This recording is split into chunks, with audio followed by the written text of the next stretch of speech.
Terima kasih Tuhan, hati kami bersyukur.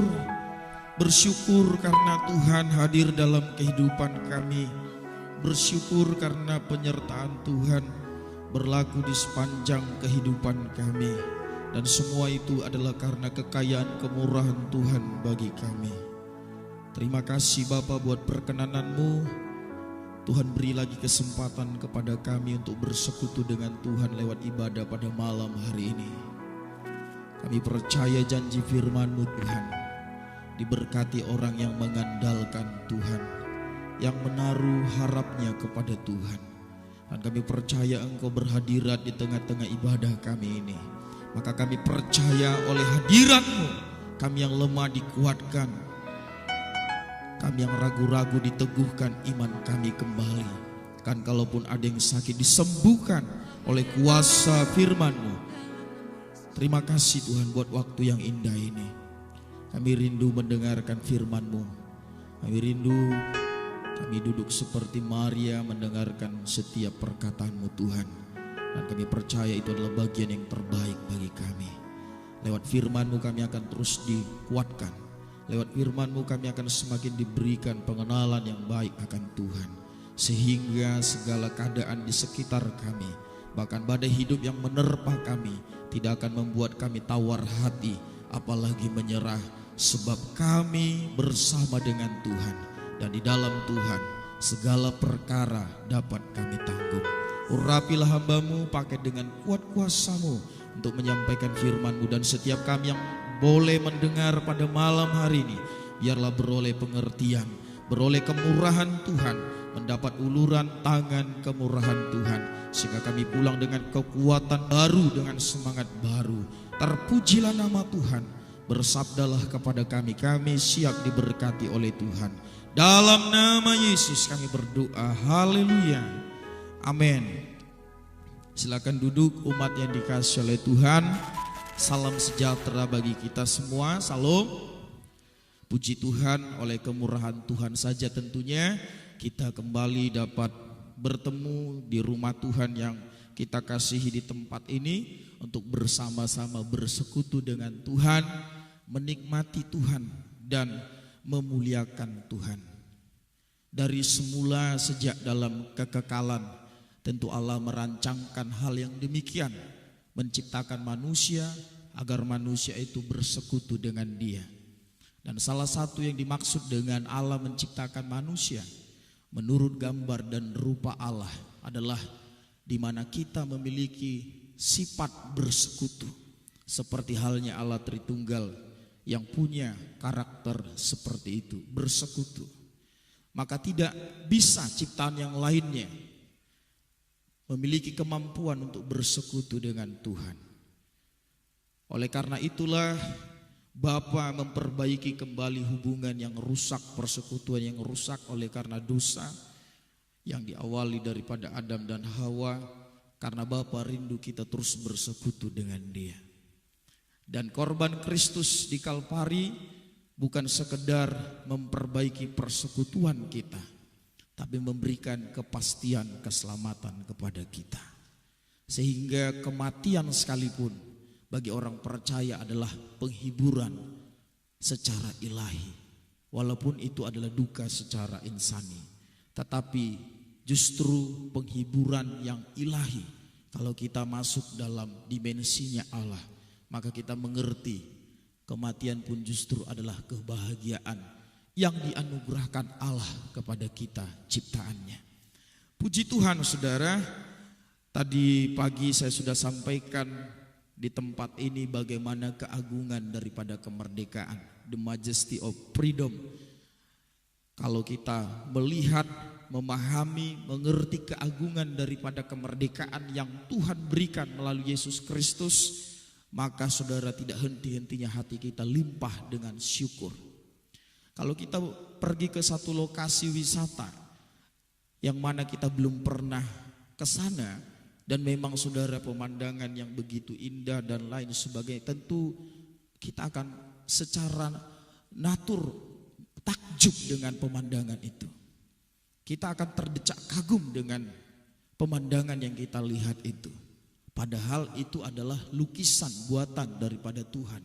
Bayangkan kalau saudaraku kita bersekutu dengan Tuhan, yang adalah pelukis dari semua itu.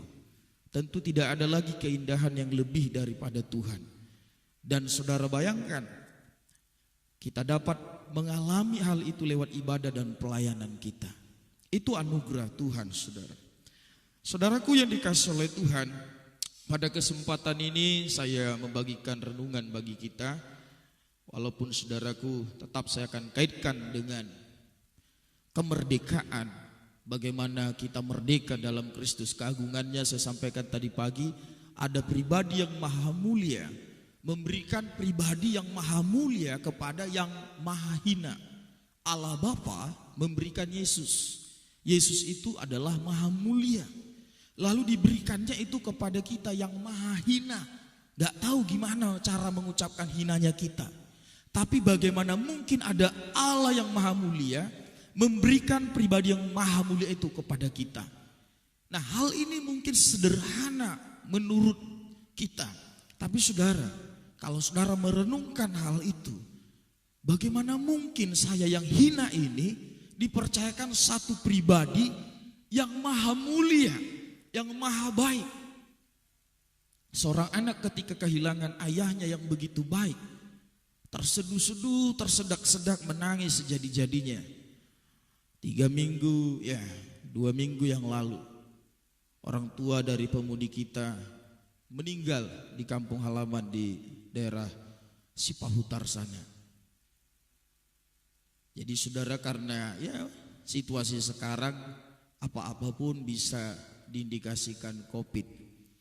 Jadi setelah dibawa ke rumah sakit, dinyatakan COVID oleh pihak rumah sakit. Jadi saudara, tidak bisa dilihat oleh anak gadisnya yang anak pertama pula yang bersama dengan kita di Batam. Waduh, menangis sejadi-jadinya karena langsung dikubur. Walaupun setelah beberapa hari kemudian hasil pemeriksaannya negatif COVID-19. Tapi begitulah situasi yang terjadi. Saya pun gak bisa membendung air mata melihat pemudi ini menangis sejadi-jadinya. Kayak mimpi kurasa, Bapak, gak ada omonganmu sepatah kata pun kepadaku. Itu membuat kita hancur hati. Tentunya anak ini begitu merasa kehilangan karena bapaknya baik. Saudara, tidak bisa itu dibandingkan dengan kebaikan Bapa di sorga. Dan herannya, ada banyak orang Kristen gak takjub dengan itu. Wujud daripada takjubnya kepada Tuhan itu harus diperlihatkan lewat penyembahan dalam ibadah dan pelayanan.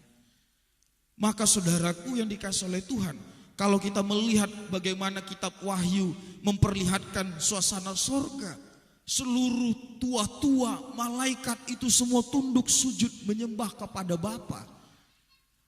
Wow, itu suasana yang tidak bisa kita deskripsikan dengan apapun. Dan sekarang kita sedang melatih diri dengan itu, ibadah dan pelayanan. Karena di sorga nanti pun kita beribadah kepada Tuhan. Amin. Baik saudaraku, saya mengajak kita merenungkan firman Tuhan dari Injil Markus pasal 4 ayat 35 sampai 41. Saya tetap akan mengkaitkan ini dengan perihal kemerdekaan yang Bapa berikan kepada kita.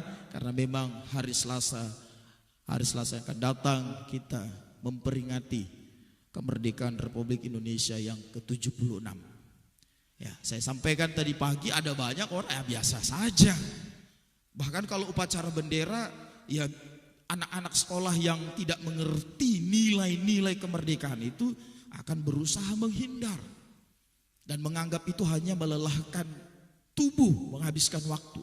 Tapi saudara yang mengerti nilai-nilai kemerdekaan, ketika hening cipta diinstruksikan oleh pemimpin upacara, hening cipta dimulai, air mata kita turun. Apalagi kalau kita termasuk keturunan daripada tentara yang veteran, yang ikut langsung berjuang. Kita akan saudara bisa gemetar. Karena apa? Kemerdekaan itu mahal harganya. Itu kemerdekaan yang secara berbangsa bernegara loh. Bagaimana mungkin kita biasa-biasa saja meresponi kemerdekaan yang diberikan Bapa? Itu absolut saudara. dibayar tunai oleh Bapa melalui Yesus Kristus. Dan tidak ada yang bisa merebutnya dari kita. Bagaimana mungkin kita menganggap sepi kasih karunia Allah itu? Dan kalau kita tidak menganggapnya sepi, pasti kita bernyanyi-nyanyi bagi Tuhan. Pasti kita berglori bagi Tuhan, kita bersorak-sorak. Sebab memang Allah kita layak dipuji, ditinggikan. Saudara, Markus pasal yang ke-4 ayat 35 sampai 41. Mari kita buka Alkitab kita, saudaraku. Injil Markus pasal 4 ayat yang ke-35 sampai ayat yang ke-41. Kalau saudara sudah ketemu, saudara boleh mengkonfirmasi dengan berkata amin. Baik, puji Tuhan saudara. Kalau tidak keberatan, kita akan membaca ayat ini secara responsoria. Yang lelaki baca ayat yang ganjil, yakni ayat 35.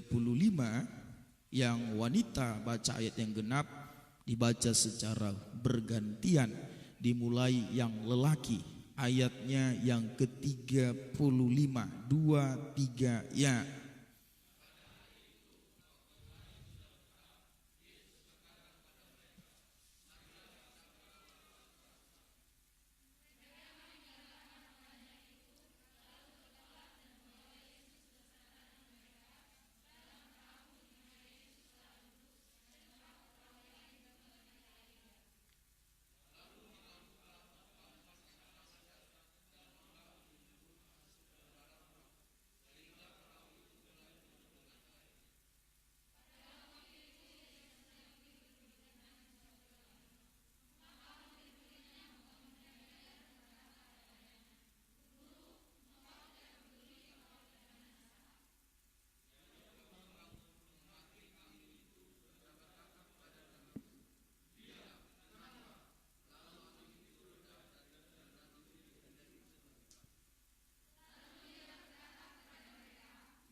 Ya, puji Tuhan, terima kasih saudara buat pembacaannya.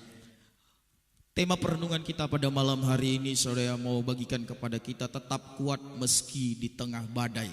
Saudaraku yang dikasihi oleh Tuhan, dalam kehidupan ini badai hidup itu bisa datang kapan saja, di mana saja. Bahkan tidak jarang Allah yang mensengajanya, Allah yang set untuk itu menerpa kita. Sama halnya seperti yang dialami Ayub, saudara. Alkitab mencatatnya Ayub orang saleh, Ayub orang takut akan Tuhan. Tapi luar biasa badai hidup yang dialaminya. Kita mungkin gak kuat seperti Ayub itu. Nah, pada perjalanan ini yang menarik adalah Yesus ada bersama dengan mereka. Saudara, ini mengajarkan kepada kita nilai-nilai kebenaran dalam mengikut Tuhan. Mengikut Tuhan itu bukan berarti gak ada persoalan. Bersama Yesus itu bukan berarti gak ada penyakit. Saya seringkali ajarkan baik itu di ruang kuliah, baik di gereja-gereja. Kapan kamu tahu dia Yehova Rafa kalau kamu gak pernah sakit dan disembuhkan dia? Yehova Rafa itu bukan namanya. Seseorang menyebutnya Yehova Rafa karena waktu dia disembuhkan oleh Allah. Namanya hanya satu. Namanya hanya Yahweh. Yesua itu namanya hanya Yesus. Namanya bukan El Roy. Hagar melihat Allah yang melihat dia, lalu Hagar menyebutnya El Roy. Itu pengalamannya. Itu pengalamannya. Yehova Jireh itu bukan nama Allah. Tapi ketika Abram ingin menyembelih anaknya sebagai korban seperti yang diminta Allah, ternyata Allah sudah menyediakan korban. Maka Abram menyebut istilah itu Yehova Jireh. Saudaraku yang dikasihi oleh Tuhan, saya selalu ulang-ulang dalam pelayanan di mana saya melayani. Tuhan mau kita bukan tahu tentang Dia, tetapi mengalami tentang Dia secara utuh dalam hidup kita. Amin. Siapa yang gak tahu Lazarus, saudara? Tahu Lazarus? Tetangga saya. Lazarus yang di Alkitab susah nian kehidupannya, udah susah, borok-borok pun ada di sekujur tubuhnya. Dia yang paling miskin menurut orang kaya itu. Dari perspektif material, Lazarus adalah orang miskin. Tapi waktu dia meninggal, bagaimana mungkin dia bersama dengan Bapak Abraham? Wow, belum tentu saudara bisa di samping Abraham nanti. Tentu dia memiliki iman kepada Allah. Jadi saudara, badai hidup itu bisa datang kapan saja. Nah, waktu murid-murid bersama dengan Yesus, topan datang seketika. Dan itu saudara, ya loh, kan bersama Yesus. Kenapa bisa diterpa badai? Kan saya melayani Tuhan. Mengapa ini terjadi kepada saya? Saya kan sudah pernah mengalami hampir kayak mati, kayak orang gila. Waktu saya pergi anak saya sehat-sehat, saya pulang anak saya sudah jadi jenazah. Wow, itu gak mudah. Otak kita dibalik-balik sama Allah. Gak mudah itu saudara. Kata-kata penghiburan itu kita anggap semua nonsen, gak ada arti. Betullah penghiburan itu datang dari Allah sendiri. Gak mudah itu, gak mudah. Nah, kapan saja bisa datang. Nah, saudara, adapun tujuan Tuhan mengizinkan memberikan badai hidup dalam kehidupan kita ialah salah satunya adalah pembaruan secara moral, secara spiritual. Kalau kita mundur saudara melihat bagaimana perjalanan bangsa Israel sebenarnya tidak perlu sampai 40 tahun untuk menuju Kanaan yang Tuhan janjikan pada mereka. Tapi Tuhan putar-putar sampai 40 tahun. Tuhan sampaikan loh saudara di kitab Ulangan bagaimana Tuhan mengizinkan itu, tujuannya adalah supaya mereka rendah hati, pembentukan karakter, pembentukan moral. Saudaraku yang dikasihi oleh Tuhan, itu salah satu tujuan Tuhan mengizinkan kita mengalami badai hidup, pembaharuan secara moral, secara spiritual. Di mana saudara lihat orang lebih serius berdoa, saat dia sehat atau saat dia mau mati? Grup A SD 001, grup B SD 002. Grup A, di mana saudara lihat orang lebih serius berdoa saat dia mau mati atau saat dia sehat-sehat? Saudara ada di mana? Posisi yang mana? Kalau ada persoalan berat berdoa serius, atau waktu sehat berdoanya lebih serius? Saudara ada di mana? Kalau saudara ada berada di posisi ketika persoalan begitu hebat baru serius berdoa, selamat datanglah persoalan berat-berat. Kenapa gitu Pak? Iya, karena dia Bapak yang ingin mendengar anaknya bercakap-cakap dengan dia. Tidak ada yang diinginkan Bapak daripada kita selain kita bersekutu dengan dia, dekat dengan dia. Untuk apa orang tua memfasilitasi anaknya, memberikan pendidikan yang baik? Apakah supaya anak semakin jauh dari orang tua? Enggak. Supaya anak mengetahui bagaimana Bapak begitu mengasihinya. Semua yang diberikan Allah kepada kita dalam bentuk lahiriah fisik yang kita alami, bahkan yang akan kita alami di hari-hari akan datang, hanya untuk menegaskan kepada kita tentang kebaikan Tuhan. Siapa yang gak terpesona melihat pelangi? Buruknya manusia, dia gak terpesona dengan yang menciptakan matahari, pelangi. Seharusnya yang lebih mengagumkan itu bukan ciptaannya, tapi Sang Pencipta. Tapi kan keburukan sifat manusia selalu yang kelihatan. Yang tidak kelihatan itu nggak mendapat apresiasi sama sekali. Usus 12 jari nggak pernah dibedaki saudara, nggak pernah kena wardah apalagi Oriflame. Tapi coba usus 12 jari saudara problem, kalau nggak ikut wajah saudara jelek, pucat dan lain sebagainya. Tapi usus 12 jari nggak butuh reward, dia bekerja seperti apa didesain oleh Allah. Dan itulah salah satu Allah mengapa begitu mempercayakan hal besar kepada Daud. Waktu dia menggembalakan 2-3 ekor domba ayahnya, gak ada yang melihat loh, gak ada yang kasih reward, yang kasih pujian waktu dia membunuh beruang ataupun saudara singa yang ingin membinasakan domba ayahnya. Tapi dia lakukan itu karena dia tahu Bapa di surga melihat. Saudaraku yang dikasihi oleh Tuhan, tujuannya salah satu adalah pembaruan secara moral dan secara spiritual. Kemudian Allah mengizinkan Badai hidup dalam kehidupan orang percaya untuk mempertajam pengenalan kita akan Tuhan. Semakin kenal, semakin kenal. Ayub setelah dia mengalami pengalaman yang begitu pahit, dalam pasal-pasal terakhir dia bilang apa? Dahulu aku mendengar, tapi sekarang mataku sendiri melihat. Pengenalan akan Tuhan itu semakin dipertajam lewat pengalaman hidup kita, saudara. Maka seringkali Tuhan ganggu zona nyaman kita kalau kita mulai jauh dari Dia. Tuhan sisihkan zona nyaman itu karena Tuhan mau kita berada di hadirat-Nya. Sebab tidak ada sebenarnya zona nyaman di dunia selain di hadirat Allah. Amin. Tapi kita manusia kan begitu licik. Kitab Yesaya berkata apa? Betapa liciknya hati manusia. Waktu dia belum punya sepeda motor, Tuhan, second pun jadilah, kombet pun jadilah. Aku akan sungguh-sungguh beribadah kepada Tuhan. Dikasih betul kombet. Setelah motornya kombet ada, dia berdoa lagi, Tuhan, kasihlah yang baru Tuhan. Ini lebih banyak perawatan daripada harga belinya. Dikasih, Tuhan, aku mau yang sporty Tuhan. Keren kali kulihat istri tetanggaku memeluk suaminya. Ingin aku dipeluk oleh istriku sambil bokongnya jungking dah ke langit. Kehujanan dikasih motor sporty, Tuhan, mobil lah, second pun jadi. Terus begitu manusia itu liciknya. Tak ada kata cukup. Hanya di dalam Tuhan kita berkat bisa bilang syukur, terima kasih Tuhan. Padahal firman Tuhan bilang apa? Asal ada makanan, pakaian, cukuplah. Ini enggak. Kita bukan cukup, bukan hanya halaman kita pagari, gigi kita pun kita pagari. Betapa hebatnya kita. Lalu mau mengeluh lagi. Hah? Saudara sangat diberkati Tuhan. Amin. Di mana? SD 002. Kan merah putih nih. Mau mengeluh lagi. Oke, kita masuk, masih pendahuluan saudara ya. Jadi saya baru start khotbahnya 1955. Susah kalau khotbah cepat.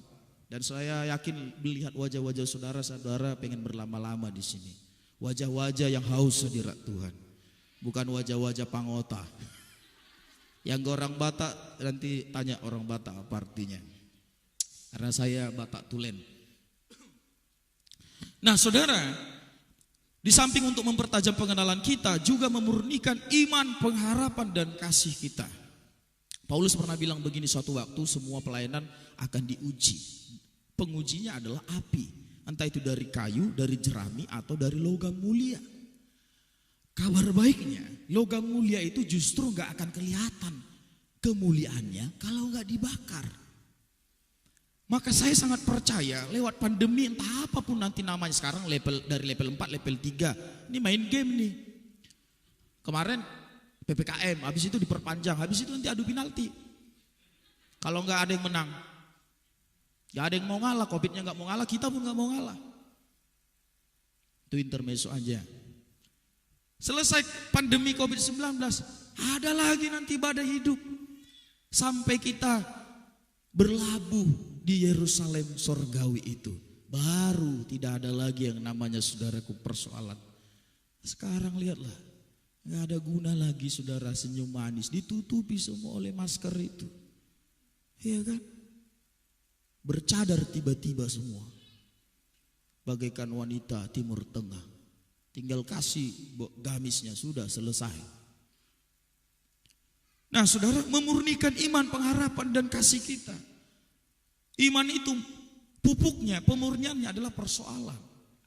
Maka lewat persoalan ketahuan orang itu orang beriman atau tidak. Ketahuan saudara.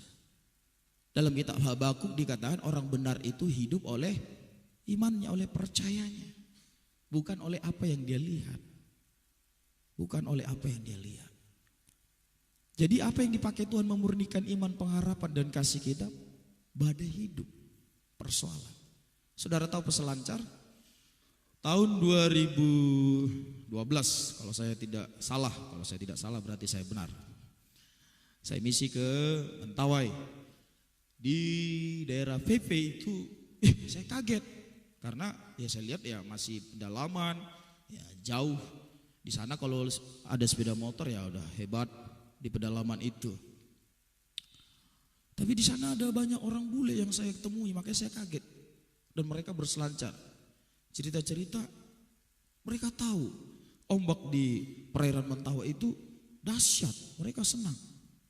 Coba yang nggak tahu berenang, dari Batam ke Dume aja, asal oh haleluya. Bahasa Inggris, bahasa Karo, bahasa Batak udah bilang Jesus, oh Lord, help me.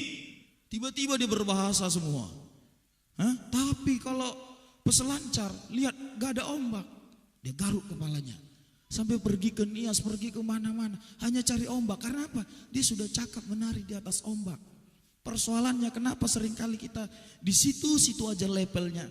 Karena ketika dikasih ombak badai hidup, kita nggak lulus. Kalau lulus, semakin hari kita akan semakin cakap dengan persoalan.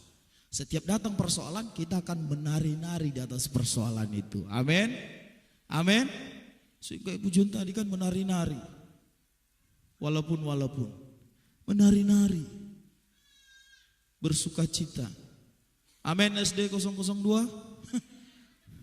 Jangan tegang-tegang kali kalian. Lebih tua nanti wajahnya dari umurnya. Berbahagialah di dalam Tuhan. So hati yang gembira adalah obat yang manjur, kata firman Tuhan.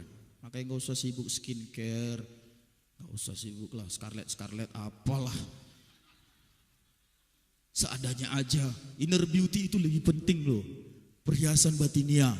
Keluarlah auranya, aura kasih, aura cinta, semua keluar. Amin. Yang wanita, tapi tak ada guna, saya bilang begitu sama kaum Hawa ini. Tak berguna itu. Tetap aja nanti dia klik Shopee, Lazada. Tidak ada yang bisa melumpuhkan mereka dalam hal itu. Dan itulah keunikan mereka. Makanya saya ambil satu.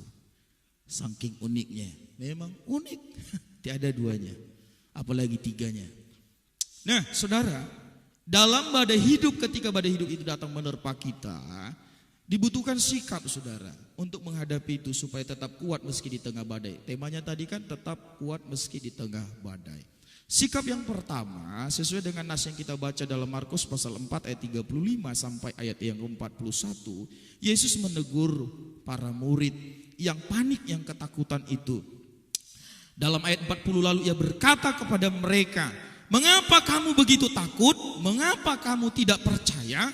Saudara, ketika topan itu datang, mereka panik dan lain sebagainya, takut binasa, takut apa? Saudaraku yang dikasih oleh Tuhan, itu dikarenakan sikap mereka. Badai hidup itu ya slow aja, seharusnya mereka slow karena apa? Yesus kan ada di situ. Apa iya Yesus akan membiarkan? Nah sekarang secara fisik Yesus kan gak ada bersama kita. Tetapi kan dia berjanji menyertai kita sampai kepada kesudahan zaman. Masa saudara ragukan imanensitas Allah? Dia bersama dengan kita sampai hari ini. Amin. Amin. Kalau dia bilang tenang kepada badai itu tenang. Nah ada dua sikap yang harus kita miliki supaya tetap kuat di tengah badai. Yang pertama tidak takut. Itu tadi yang Tuhan Yesus koreksi, yang Tuhan tegur kepada para murid. Ketakutan saudara hanya akan melemahkan kita dan melahirkan pemikiran-pemikiran yang negatif, pemikiran-pemikiran yang diskonstruktif, sehingga bahasa-bahasa kita lemah. Orang pun ikut lemah melihat kita, mendengar kita berbicara. Gak ada namanya bahasa optimisme, gak ada saudara. Karena apa? Sudah lebih dahulu dikuasai ketakutan. Rasa takut itu manusiawi. Catat baik-baik. Karena itu juga yang menjadi sarana untuk kita takjub kepada Allah, hormat kepada Allah. Tetapi kalau sampai kita dikuasai ketakutan, itu yang dosa. Rasa takut itu saudara manusiawi. Itu bagian daripada desainnya Allah. Takut kepada pemerintah, takut kepada Tuhan. Walaupun itu nilainya berbeda-beda. Tapi itu saudara bagian dari kemanusiawian. Tapi kalau dikuasai ketakutan beda saudara. Waktu murid-murid pernah satu kali ditimbus angin sakal.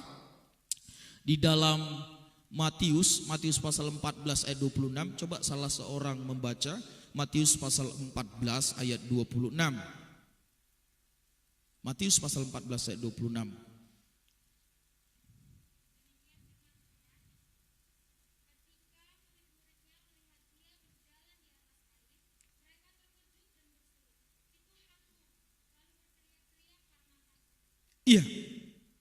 Jelas saudara.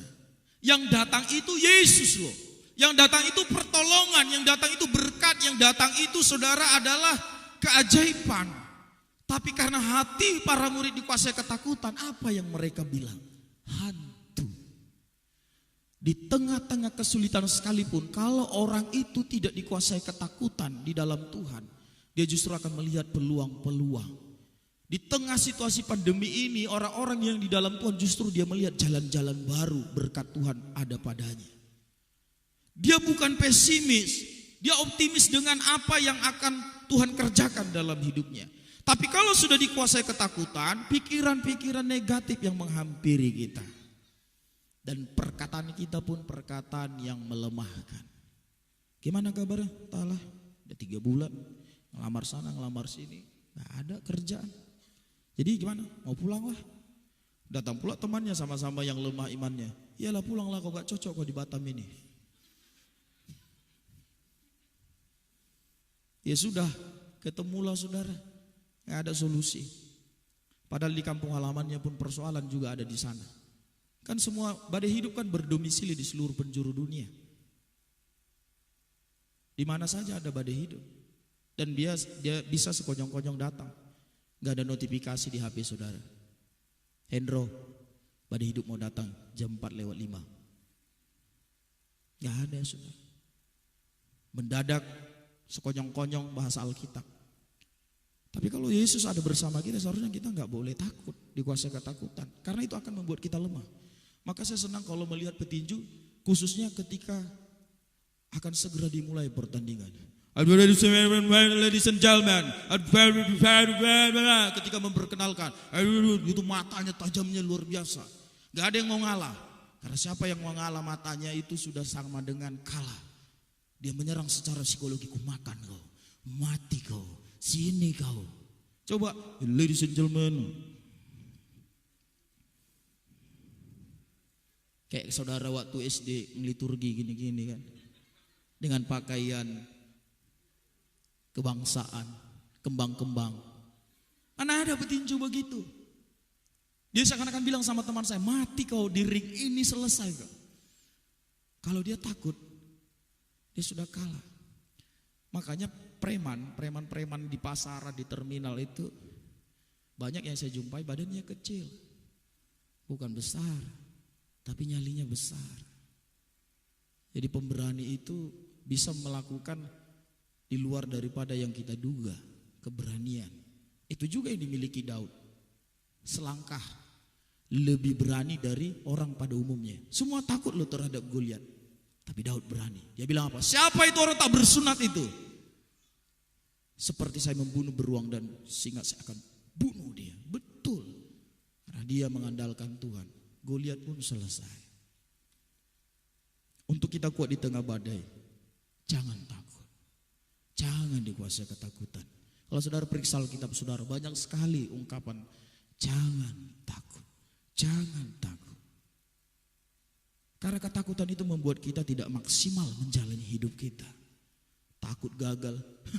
Waktu saya vaksin kedua, ada seorang ibu 5 kali ditensi, tidak berhasil untuk divaksin. Sini bu, naik tensinya. Ibu, slow bu, saya enggak apa-apain ibu. Tapi sih salah sih panitia vaksinnya. Kenapa salah pak? Iya, rata-rata panitianya tentara. Jangan takut ibu-ibu, dia aja udah menakutkan. Coba seperti pramugari semua yang panitianya. Ya bu, coba dinaikkan lengan bajunya. Oke. Ini enggak, jangan takut. Ya dia aja ngomong udah menakutkan. 5 kali ibu itu sampai disuruh cuci muka biar turun. Akhirnya berhasil juga. Kenapa bu? Takut pak, kan? Takut. Makanya saudara, belum terlambat sih. Banyak orang setelah dewasa disuruh ngomong ke depan pun gak bisa. Makanya sebenarnya di sekolah minggu itu sekalian pelatihan mental loh. Berdiri di depan. Ya kan? Makanya rata-rata dari gereja loh penyanyi-penyanyi di Indonesia yang hebat. Lahirnya dari gereja. Rahimnya itu gereja. Dari kecil udah disodorin mic. Sehingga ketika besar gak kaget lagi, ini udah besar. Malu-maluin aja. Dia udah dari kecil. Itu pelatihan mental. Makanya menyesal kalau sekolah minggu dulu nangis-nangis diajak ke sekolah minggu. Dari wajahnya ada yang begitu pengalamannya. Suruh sekolah minggu nangis. Suruh maju ke depan nangis. Pacaran nangis. Diputuskan nangis. Semualah nangis. Jadi jangan dikuasai ketakutan. Nah, supaya kita tidak takut saudara, tidak dikuasai ketakutan, maka kita harus yakin sepenuh akan penyertaan Tuhan. Harus yakin sepenuh. Matius pasal 28 itu ungkap janji itu bukan sekedar kepada para murid waktu itu, tetapi kepada murid-murid yang berikutnya seperti halnya kita. Kita ini kan followernya Tuhan. Ketika kita sebenarnya takut dengan badai hidup, kita mengkerdilkan kuasa Tuhan kita, dan itu penghinaan kepada Allah. Karena apa? Karena kita sendiri yang berkata bagi Tuhan tidak ada yang mustahil. Lalu di sisi yang lain, kita saudara menjadi orang-orang yang namanya saudaraku ateis praktis.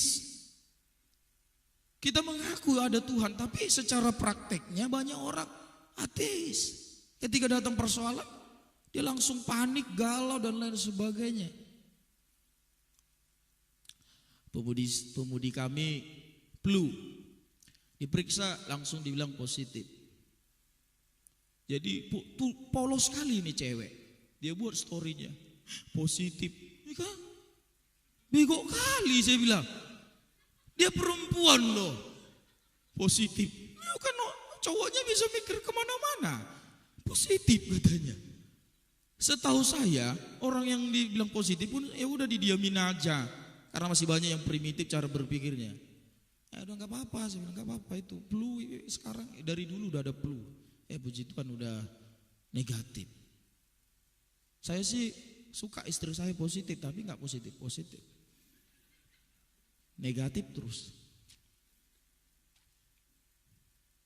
Jadi saudara, supaya kita tidak takut, yakin sepenuh penyertaan Tuhan. Amin. Amin. SD 002. Jangan di sini amin, di sana imam bonjol semua. Seperti kerupuk ketika waktu digoreng, garingnya luar biasa. Kena air sebentar langsung. Waktu KKR, glory bagi sang raja. Nyanyi glory. Ada persoalan langsung. Aku tak sanggup lagi. Langsung ganti kidung pujiannya. Seolah-olah Yesus itu hanya ada di waktu-waktu tertentu. Mamma mia. Yesus itu ada pada segala keadaan. Amin. Ada lagu itu kan yang apa? Yang Waymaker ya. Even when I don't see it you walking. Even when I don't feel it you working. You never stop walking. Oh itu teologianya dalam sekali. Lihat atau enggak, ngerasa atau enggak, dia tetap yakin Tuhannya bekerja. Amin. Saudara kan dari wajahnya udah wajah-wajah teolog. Ngapain lagi saudara ragu? Wajah-wajah teolog, saudara, jidat-jidat teolog saya lihat. Banyak firman di jidatnya. Entah saya salah penglihatan. Karena saya masih manusia yang seringkali salah. Nah, yang kedua, supaya kita tetap kuat meski di tengah badai. Tadi pertama tidak takut. Yang kedua mempercayai Tuhan secara utuh. Maka Yesus menegur mereka, mengapa kamu takut, mengapa kamu tidak percaya.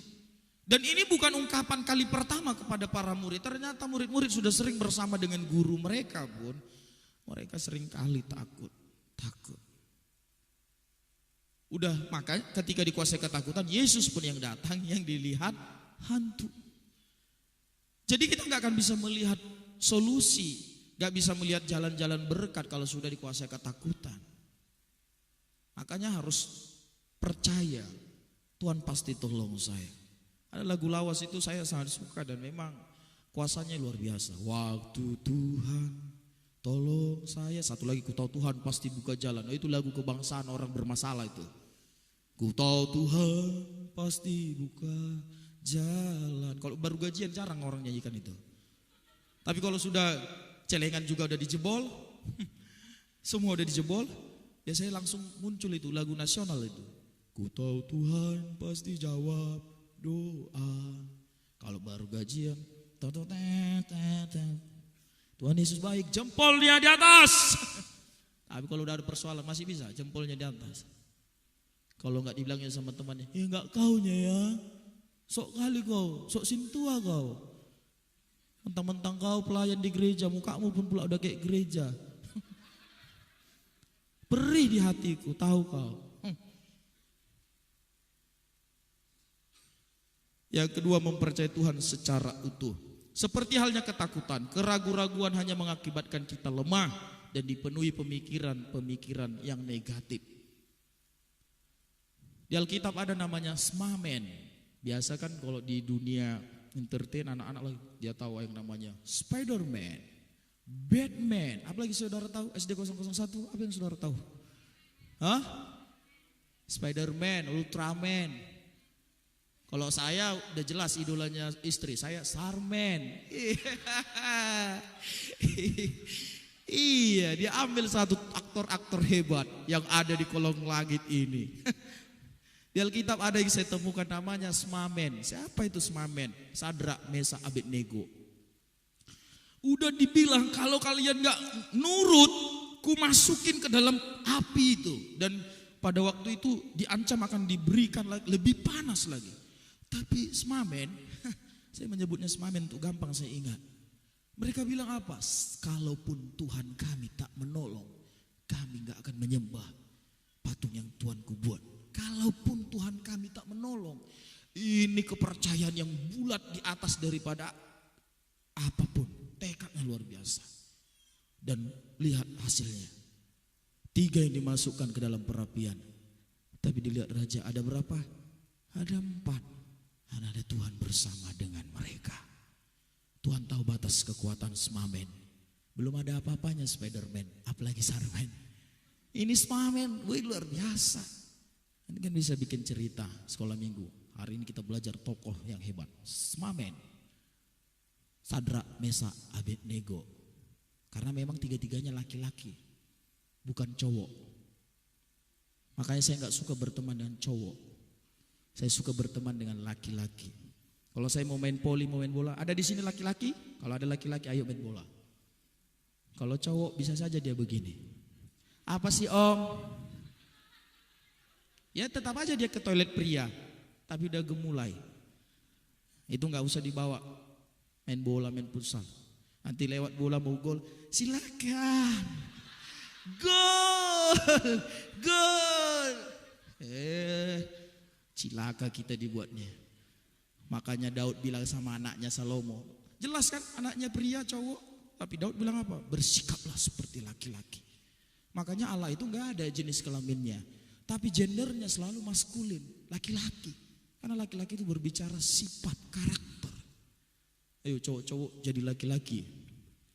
Jangan pula cowok, apa sih Pak Gembala? Yang cewek apa Pak Gembala?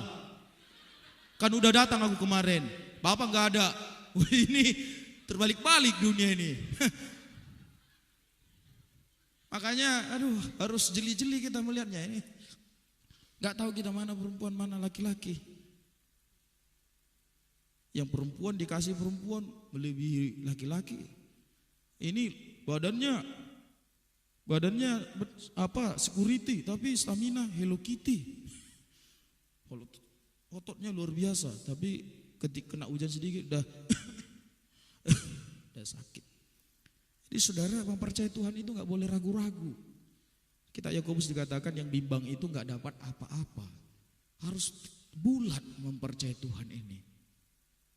Masa ada Yesus takut? Makanya Yesus marah. Yesus langsung hardik itu badai, itu topan. Tenanglah badai. Tenang gak? Tenang, karena tidak ada yang mustahil bagi Allah. For with God nothing is impossible. Masih percaya dengan ayat itu? SD 002? Percaya kalian? Serius? Kalau kalian percaya, yakin saya, gak ada yang yang menyerah dalam hidup ini. Saudara menjadi Kristen-Kristen yang militan. Karena saudara tahu Yesus bersama dengan saudara. Apa kaitannya dengan kemerdekaan? Orang merdeka itu nggak dikuasai ketakutan, saudara. Namanya sudah merdeka. Kalau dulu kan, makanya ada istilah Belanda masih jauh. Karena apa? Ketakutan kalau lihat Belanda. Kalau orang Jawa bilang wong londo wes jerek, wes cedek, udah dekat katanya. Takut. Tapi setelah merdeka nggak takut lagi. Kalau saudara sudah merdeka dalam Kristus, saudara tidak dikuasai ketakutan. Saudara tahu kemerdekaan yang dari Tuhan itu absolut bagi saudara. Amin. Jadi saudara, gak ada ceritanya menyerah. Enggak. Itu gak ada di kamus anak-anak Tuhan. Itu kamusnya di kamus anak-anak sebelah. Takut, khawatir, takut jodoh. Kucing aja gak pernah berdoa ada jodohnya. Apalagi kau pemakan kucing. Gak pernah saya lihat kucing stres. Lalu update status, gak jelas. Pak, aku kan gak kucing. Justru itu, kita ini ciptaan Tuhan yang istimewa. Kalau bukan dia, berarti yang lain. Sudah selesai. Gak perlu ambil bantal, nangis. Nyembah aja nangisnya sudah. Tutup pintu, gak mau makan. Rambut gak disisir. Ini kan ciri-ciri wanita yang sedang putus pengharapan. Masih banyak robet-robet yang lain. Kayak satu aja si marolup di dunia ini.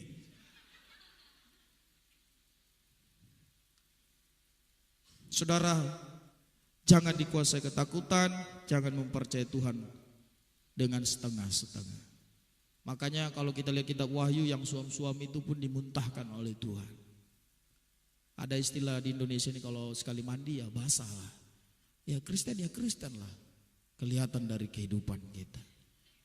Kita gak bisa bilang Tuhan jauhkan badai mulai detik ini sampai selama-lamanya. Gak ada. Itu akan datang saudara. Udah saya katakan tadi, perselancar justru cari ombak. Karena dia sudah tahu nikmatnya menari di atas ombak itu. Kalau saudara sudah sering mengalami di setiap persoalan, justru ada berkat-berkat hal-hal yang baru dipercayakan Tuhan. Saudara justru akan berkata welcome problem. Selamat datang persoalan. Karena saya pasti ditolong Tuhan. Karena itu akan membuat kita naik kelas, levelnya naik. Serius.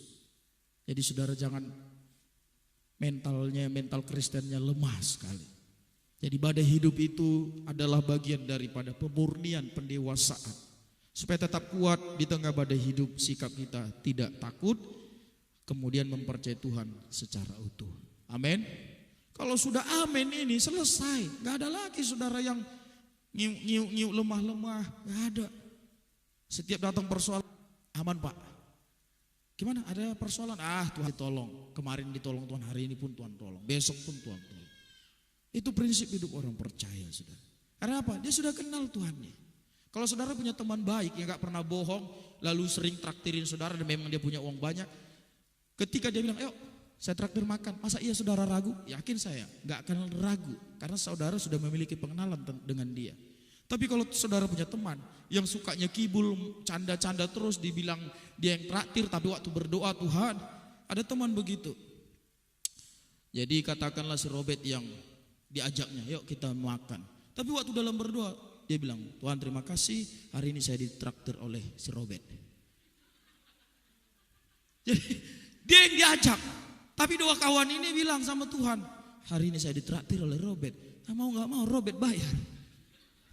Apa iya saudara diajak lagi berikutnya lalu saudara yakin, nanti aku kena. Tapi kalau saudara udah kenal teman baik dan memang orangnya baik, gak ragu saudara diajaknya.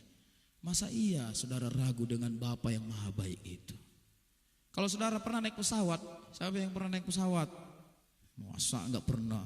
Ada yang pergi ke kokpit, mana pilotnya? Betul kau tahu naik bawa pesawat? Jangan sok-sokan kau, jangan sok-sok jago. Lisensimu. Gak ada. Saudara duduk tenang, saudara yakin akan sampai di Kuala Namu kalau saudara mau Kuala Namu. Gak ada sok-sokan. Pramugari, kokpit mana kokpit? Mana pilotnya? Kau, betul kau, jangan sok-sokan ya. Udah berapa tahun kau bawa pesawat? Ini hidup saya taruhannya. Gak ada, semua duduk di situ tenang. Masa iya hanya pilot begitu saudara yakin loh sampai ke tujuan dengan aman? Yakin saudara, gak ada yang keberatan, gak ada yang komplain-komplain di pesawat. Masa iya Bapa yang mengajak kita, yang membawa kita melalui Yesus Kristus, saudara ragu? Saudara ateis, bahkan di atas ateis mungkin. Jadi saudara tetap kuat meski di tengah badai. Sikap yang kita harus miliki tetap jangan takut dan percaya Tuhan secara utuh. Amin. Yang nggak tahu kita setelah pandemi ini apa lagi. Karena Alkitab menubuatkan kesukaran terus akan datang. Bahkan di kitab Ibrani Tuhan yang akan menggoncang langit dan bumi. Sebab kita akan segera pindah saudara ke rumah Bapa yang kekal. Amin. Bukan di sini tempat kita. Maka Yesus pernah ingatkan para murid, kalau dunia membenci kamu, ingatlah karena kamu bukan dari dunia. Bukan dari dunia. Maka saudara coba pernah gak merenung berapa tahun usia roh yang ada padamu? Dari mana datangnya itu? Kalau orang meninggal apanya yang dikubur? Grup A nilai 100 ini. Kalau orang meninggal apa yang dikubur? Jasadnya. Terus rohnya kemana? Kalau dia orang percaya rohnya kepada Bapa. Umur berapa rohnya? Dari mana datang roh itu? Bukankah dari Bapa? Maka orang yang sudah dipilih ditetapkan oleh Bapa dari semula, mereka juga dibenarkannya. Mereka yang sudah dibenarkannya dari semula, mereka itu juga akan dipermuliakannya. Maka tidak ada cerita keselamatan yang ada pada orang percaya hilang, saudara. Dan tidak ada ceritanya orang yang sudah diselamatkan bermain-main dengan anugerah itu. Karena dia paham nilainya. Oleh karena itu kita akan segera ke sana. Tapi kan kita ini memang licik. Kita bilang surga itu maha indah. Ketika dibilang siapa yang mau ke surga hari ini, gak ada yang mau angkat tangan. Siapa yang mau ke surga hari ini? Hari ini, aduh, tanya dulu orang tuanya udah siap enggak? Sosokan angkat tangan. Ya kau yang enak bertemu Bapa di surga. Orang tuamu yang nangis sejadi-jadinya. Permisi dulu. Duh, surga itu maha indah. Ada lagunya itu, surga lebih indah. Cuman itu aja yang ku tahu. Surga lebih. Sekali lagi, surga lebih. Ya itu aja nanti pulang-pulang. Karena hanya itu penggalan yang saya ingat. Jadi tetap kuat meski di tengah badai. Amin. Amin, jemaat Tuhan. Ya, gak usah takut. Persoalan yang baru datang besok ya udah ada juga. Seperti gembok tidak diproduksi oleh pemilik pencipta gembok tanpa kunci, begitunya hidup ini. Tak ada persoalan tanpa solusi dalam Tuhan. Sudah disiapkan oleh Tuhan. Asal kamu percaya. Mari tundukkan kepala, saya akhiri renungan ini. Terima kasih Tuhan. Terima kasih kembali kami naikkan syukur atas firman-Mu.